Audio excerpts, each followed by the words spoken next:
No. Good morning, and welcome to the 4th and 11th show with your host, Jacob Steiner, who cannot get birthdays or cannot write a show to save my freaking life right now. Humans make mistakes. Don't get me wrong. I've done it before, and I keep doing it. And it's a big one. As I was preparing my show the day before, it was Sunday, and I was looking up birthdays for May 5th instead of May 6th. And, I forgot a few big Houstonians. Even though PJ Tucker, he's a big Houstonian. Yeah, woo. Happy birthday out to him. That was Sunday, not Monday. CP3 and Jose Altuve and Willie Mays. Forgot to say happy birthday to y'all yesterday. I did say it on Twitter. I'm sorry that I forgot. Sorry that, your life was probably ruined because I did not say it on the show. I'm sorry. I am so, my goodness, sorry. I can't believe that I forgot. I don't know. But any more of those screw-ups, I might have to just, hire a writer that can actually not screw up. And I don't know. I really don't know. Don't know what I'm going to do if I screw up again. But today's birthdays, Johnny Unitas, Alex Smith, Sean Marion. Happy birthday out to those guys. And they're actually correct. They're May 7th. And if you want to correct me. But I'm pretty dang sure that those birthdays are correct. You can do whatever the hell you want. But always follow me on Twitter at Jacob Steiner. And send me some questions so I can answer them, so I can have a longer show, so I can actually, talk about something that's not in the news, something out of the ordinary that y'all just want to talk about, you want to know the answer to, and maybe I can answer it, I'll give it my college try, as everyone says. But everyone's giving their college try. Even the Rockets right now. The Rockets inch closer. The Boston Celtics look like they're just absolutely in the dust. Carolina and Boston looks like it's going to be a pretty dang good Eastern Conference Finals. And we're looking at the next few weeks of hockey and basketball going to be pretty good. Going to keep my eye entertained on that instead of baseball. So if you want to listen to baseball and you want to know how your Rockies or Padres or just whatever freaking team you want, if you want to hear about your Marlins, go listen to Miami Marlins radio, because I'm pretty sure no one else in the whole country is talking about the Miami Marlins, first off. If you want to listen to baseball, you are going to have to wait just a little bit. We got the whole summer to talk about a little bit of NBA draft, a little bit of summer league, and then, for the most part, talk about MLB, because it's spring. It's baseball, but it's not really caring. It's a lot for me to just kind of dig down and just, without a writer, I can't watch every single baseball game out there until this NHL playoffs and NBA playoff clears up. I've watched a few, but games I don't really want to carry into the show, because, besides telling you that Christian Yelich is bullying the MLB right now, and so is Cody Bellinger, and the Detroit Tigers suck. So do the Royals. The whole, besides the Twins and the Indians, the whole NL or AL Central just straight up garbage. It makes me want to barf.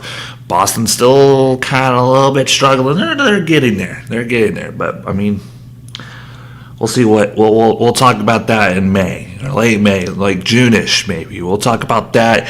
See if the Boston Celtics can get into the series after going down 3-1. Can we reverse Houston's clutch city to the Celtics so they can get into the finals? because they're getting their butts whooped right now by the Bucks, and their bench has just been god awful. 5 points in total for the Boston, or 7 points in total for the Boston bench. No one really had a big night. It was just 2 points, 2 points, and 3 points. I mean, it was not that great. Boston had a great showing from their starters. They got to 101 points, but hey, you forgot a little someone, and that someone is the bench, and the bench was not performing as well as they should be, and the woes should be on the road. If you're going to lose like that with an underperforming bench, you lose on the road like that. You don't lose at home, because losing at home just makes it even worse, because now you're down 3-1 and you're going on the road. And this series could very possibly end up in the hands of the Bucks in a few nights at Game 5. But you know who's not going to win the series in Game 5? Golden State. But, yeah, 3-1, Boston, you still have a chance. You still have something. I'm not going to get ahead of myself. I don't want to jinx anything. I didn't jinx the Rockets right now. I'm happy about that. But, hey, I'm not going to predict any games until I'm right on a few without saying it on the podcast. Because, hey, every time I just hit myself. Every time I talk about it, it's over. It's over for that team. That's why I'm keeping my mouth shut when I talk about the Stars and Stars and Blues later on. I'm keeping my mouth shut. When I talk about the Rockets Game 5, I'm keeping my mouth shut. I don't give analysis. I'm not picking, oh, this team's going to win, that team's going to win, they're going to Game 7. No, I'm going to keep my mouth shut. That's the way it's going to be.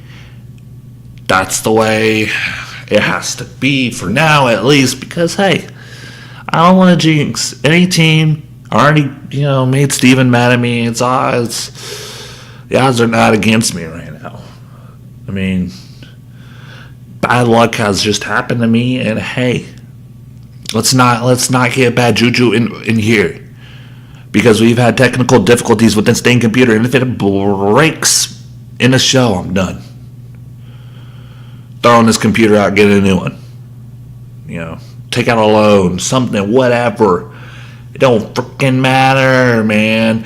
Giannis had a big game, 39 points, 4 assists, 16 rebounds, and a big, huge help from George Hill off the bench, 15 points, 5 assists, and 4 rebounds.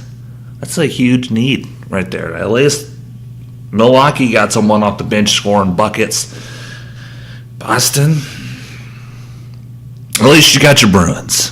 At least you got that. Because the Celtics, man, it looked good for y'all and then it looked bad. Well, who knows? We'll see what happens in the offseason. You're down 3-1. We'll wait it out for y'all. We'll see what happens in Milwaukee in Game 5. I believe that's Wednesday. Wednesday is the next game because forget it. I forgot to write down the next game, but it don't matter. This is why I need a writer, because I forget stuff. I'm like typing down stat after stat, like, hey, look at this. I forget to write down the most important things. Next games. But I do know the Rockets and Warriors play on Wednesday. Most likely Boston, Milwaukee will play on Wednesday as well. But anyway, James Harden, postseason average, 31.6 or 31.3 points per game, 6.7 assists, and 7.0 rebounds. Does that look like he's sagging off? I mean, there was a few games where he was like, I'm gonna turn the ball over. I'm gonna shoot over 12. We all saw the Jazz series, but he's not doing that bad. He brought the Rockets back in the series. He had 41 in Game 3 and 38 in Game 4. Well, I mean, what else do you want from the dude? I mean, he's putting up points. He's making buckets. He's making people miss. He's fading back. He's not flopping this time. I might have saw one. I did see a travel, but they're not calling it anyway. I mean, if they're not calling it and someone else does it and they call it, well, then you can get mad. But if everyone can do that, then just go ahead. do it, because I mean it's fair game. You can step back 3 times. That's the new NBA rule apparently. But until it's called, it's fine. I don't have a problem with it, because I mean you're just, at the end of this series we're gonna have some talks. We're gonna have the talks of, hey, the refs screwed it up. The refs did that. The refs did this. The refs were on the Warriors side. The refs were on the Rockets side. Whatever. It don't matter where the refs are, because I mean, it's going to come down to that. No matter where, what series, or this series or that series, someone's got to have a problem with the refs. I mean, the refs, the umps, the managers, whatever. I don't. They all have problems. They all miss calls. They all do that. Whatever. We've been talking about the refs for a while, and it's not gonna get any better right now unless you get some like robot. They can see calls for a mile. But I mean, you can. So the NBA really needs to make a rule to where you can challenge fouls. You can challenge fouls. But that could be too excessive. But I'm okay with some of the plays of like, a little contact. You let it play through. You don't make blatant calls. They called Klay Thompson for a little contact. It was perfectly fine for me, because James Harden got to the line. He shot 2, made it. Whatever. Rockets continued on. But a little contact. I mean, you slap on the wrist. Ow, foul. No, you play through it. You're a man with a 6-pack and ginormous muscles. You can't take a low contact. I mean, I play pickup basketball and I take a low contact. And I'm not, flailing out my arms like, foul! Wow! I'm not flopping. No, you take the call like a man. You go out there and you play. If I was coaching, I caught one of my players flopping, I'm taking him out of the game. No, that's uncalled for. No flopping. One of the Rockets fans that just don't accept it. I mean, I like that he's trying to get calls. They like when he gets calls, because they're winning when he gets calls. But the flopping's got to be done. I mean, you got to get calls the right way. But then if the refs, I've been seeing this a lot, when they miss a bad call on the other end, they miss a pretty, easy call on the other end, but it's not a blatant call. Like, if you miss a call on the other end, you can't miss a blatant call on the other end. Like, if it's completely, like, flagrant, official, whatever, something big, you can't not just be like, I didn't call it on the other end because I missed it, so now I gotta, not call it on the other end, so you can foul it no matter what, and I don't care. No, you can't do that. If it's completely, like, obvious, like if it's a little small contact, you just miscall it. But I mean, we saw it where one time Steph Curry, I think Chris Paul or someone, closed out too strong and he fell down. That's a foul. That's a foul, and they were complaining about it. And then James Harden goes to the rim, he gets bumped a little bit, and they didn't call it. That's what I'm talking about. I don't have a problem with that. If you miss a call on the other end, you don't call it on the other end, because if you miss a foul call, like, I'm just saying this if I'm a Rockets fan, because I am. If you miss a foul call that's blatant, he got hit on the arm. James Harden got hit on the arms by Klay Thompson at the rim. You missed that call, and then they go down to the other floor and you call the foul there. Same thing that just happened over there.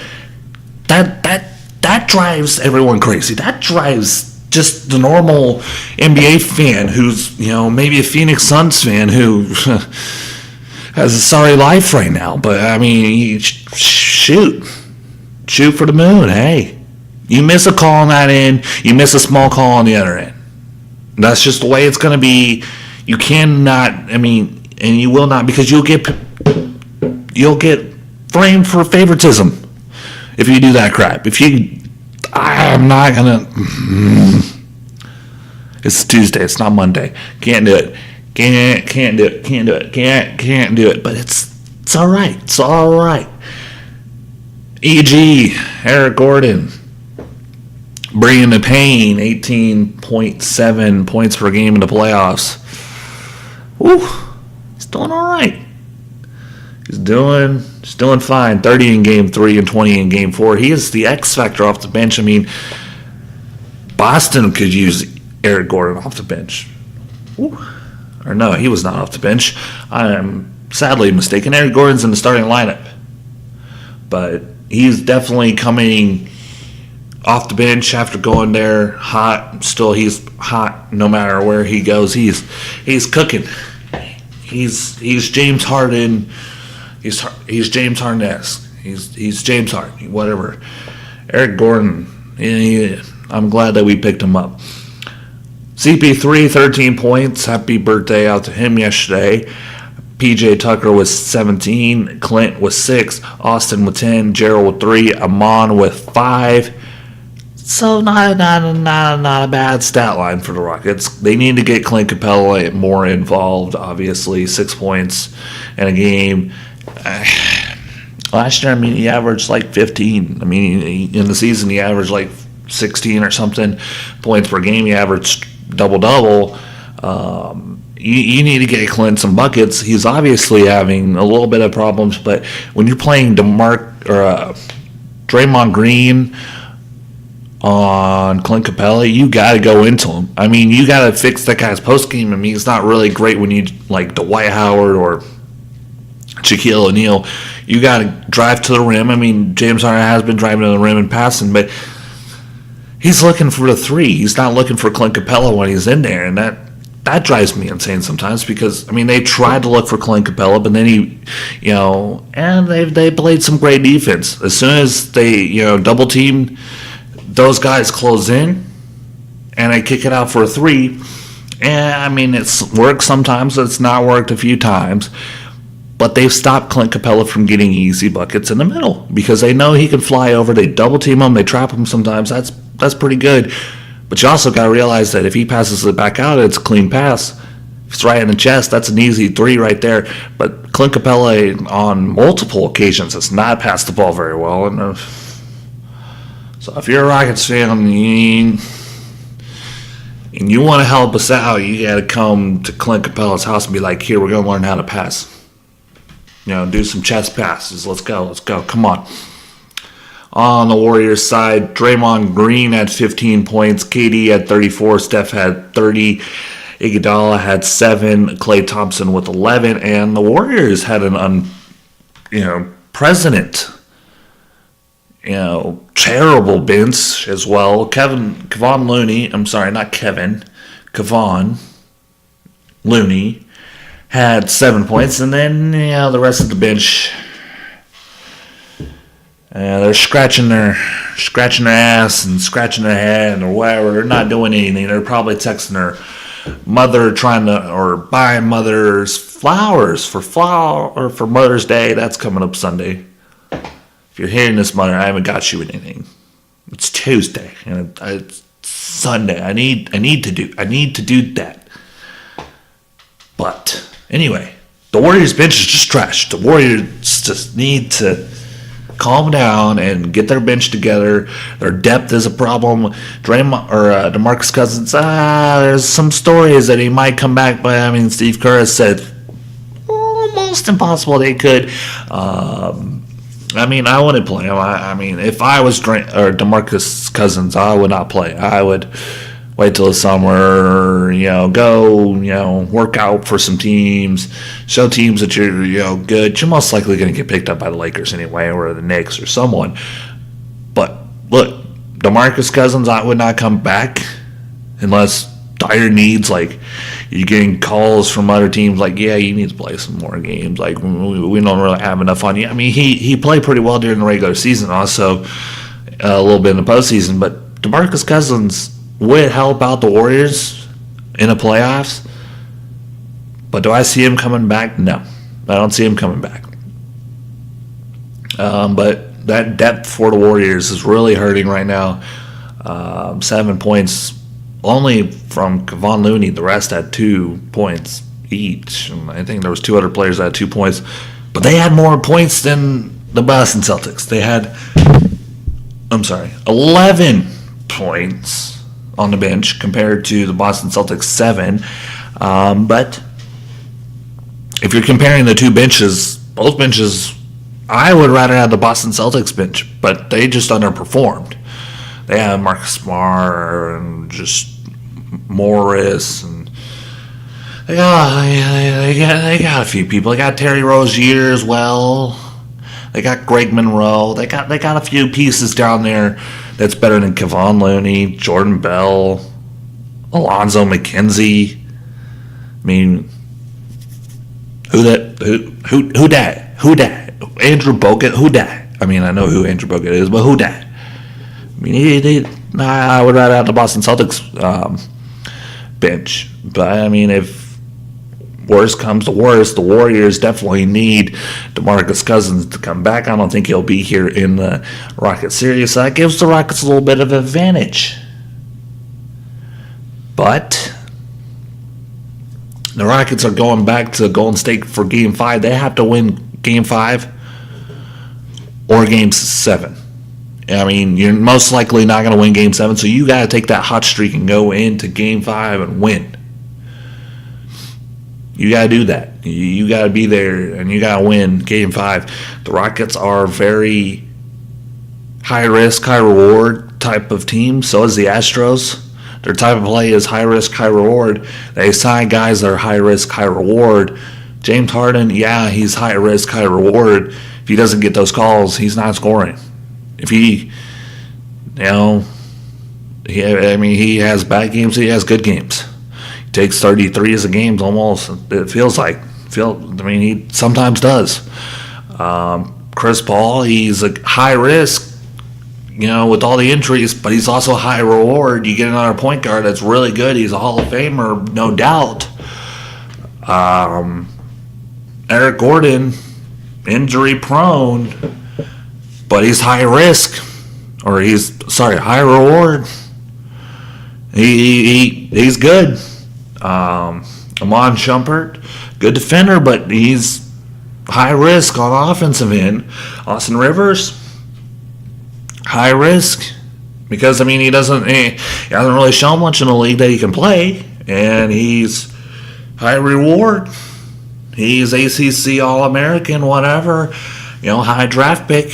He knows the game. He's a pretty good defender. Yeah, he's high risk, high reward. Clint Capella, kind of injury prone the last few years, and he can't play outside of 2 feet in. High risk, high reward. You got a whole bunch of guys that are high risk, high reward, and right now it's working for the Rockets, but we will see in Game 5 what happens. Will the Rockets go cold, or will they take this momentum and go into Game 5 and kick some butt? I'm not going to call it.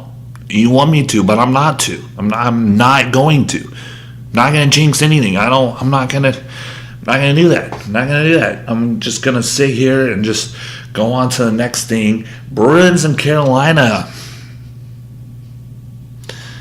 It's going to be one hell of a series. If you're waiting for that, if you're a Carolina fan, you're ecstatic because you just haven't been to the Eastern Conference Finals in a while. You haven't really been in the playoffs in a while, just like the Stars. And the Stars are also one game away from moving into the Eastern Conference Finals for the first time in a while. But Carolina, man, y'all stayed alive against the Caps. Y'all swept the Islanders.